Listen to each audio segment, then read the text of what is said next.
जय भीम। मी गौतम महादेव थापटे, वंचित बहुजन आघाडी शहर संघटक। वंचित बहुजन आघाडी सोलापूर, माढा व धाराशिव आयोजित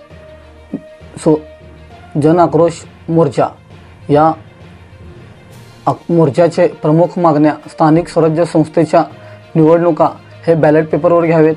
2 नंबर, सामाजिक न्याय विभागाचा निधी इतरत्र वळवण्याचा संदर्भात अनुसूचित जाती जमातीचा निधी इतरत्र वळवता येऊ नये यासाठी कायदा करावा। 3 नंबर, अनुसूचित जाती जमातीचा निधी संदर्भात महाराष्ट्र शासनाने शोधपत्रिका काढावी। या मोर्चाचे आयोजक आदरणीय सुजात आंबेडकर हे करणार आहेत।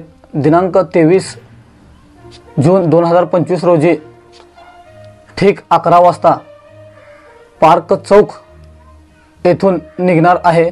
पार्क हुतात्मा चौक ते पूनम गेट या मोर्चात आपण सर्वांनी सहभागी व्हावे अशी मी नम्र विनंती करतो। ताज्या घडामोडी जाणून घेण्यासाठी आजच बहुजन आवाज न्यूज चॅनलला लाईक, शेअर आणि सबस्क्राईब करा।